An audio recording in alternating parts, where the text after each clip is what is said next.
क्रांती news, आवाज सर्वसामान्यांचा। सुरगाणा तालुक्यातील तोरण डोंगरी गावानं आदर्श गाव बनवण्याच्या दिशेनं ठाम पाऊल टाकलंय। गुरुवार दिनांक 26 डिसेंबर 2024 रोजी इथं लोकसहभागातून गाव सूक्ष्म नियोजन आराखड्याच्या पहिल्या दिवसाचा कार्यक्रम मोठ्या उत्साहात पार पडला। स्वदेश फाउंडेशन तोरणाई गाव समिती विकास व गावकऱ्यांच्या सहकार्यानं आयोजित करण्यात आलेल्या या कार्यक्रमाला गावात उत्सवाचं स्वरूप आलं होतं। तोरण डोंगरी गावात एकूण 250 घरं असून एकतेचे प्रतीक म्हणून सर्व घरांना एकसारखा हिरवा रंग दिला गेलाय। प्रत्येक घराचं सांडपाणी शोष खड्ड्यात सोडलं जात असून प्रवेशद्वार, कमान, स्वच्छता मोहीम, प्लास्टिक कचऱ्याचं व्यवस्थापन तसेच गावातील भिंती बोलक्या करण्यात आलेत।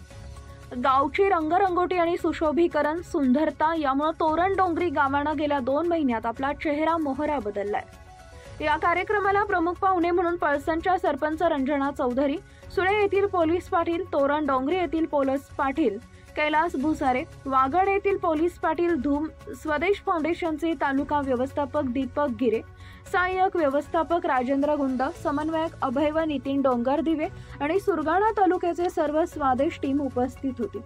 नव्यानं गठीत तोरणाई विकास समितीचे अध्यक्ष आनंदा गावित, सचिव देवीदास जाधव, खजिनदार चंद्राबाई जाधव, समितीचे सर्व सदस्य तसेच इतर सर्व समितीचे अध्यक्ष, सचिव, खजिनदार, सर्व सदस्य, गावातील सर्व ग्रामस्थ, महिला, तरुण मंडळ, युवकांनी, जिल्हा परिषद शाळेचे मुख्याध्यापक, शिक्षक वृंद, विद्यार्थी या कार्यक्रमात सहभागी झाले होते। कार्यक्रमाचे अध्यक्षस्थानी जयराम मोहन गावित, प्रक्षेत्र व्यवस्थापक, कृषी विज्ञान केंद्र धुळे हे होते। अध्यक्षीय भाषणात श्री जयराम गावित यांनी गाव विकासासाठी काय केलं पाहिजे, गाव विकासाच्या दृष्टीने हे पहिलं पाऊल, यानंतर गाव विकासाच्या दृष्टीने प्रत्येक योजना ही राबवण्यात यावी, गावातील प्रत्येक व्यक्तीचा सर्वांगीण विकास झाला पाहिजे, यासाठी आपण एकत्र येऊन आपली प्रगती केली पाहिजे आणि गावचा विकास केला पाहिजे असं आवाहन त्यांनी यावेळी केले। महाराष्ट्र क्रांती न्यूज साठी प्रतिनिधी गणेश धुळे, सुरगाणा। अशाच नवनवीन बातम्या पाहण्यासाठी आमच्या महाराष्ट्र क्रांती न्यूज या YouTube चॅनलला लाईक करा, सबस्क्राइब करा आणि बेल आयकॉनला प्रेस करा।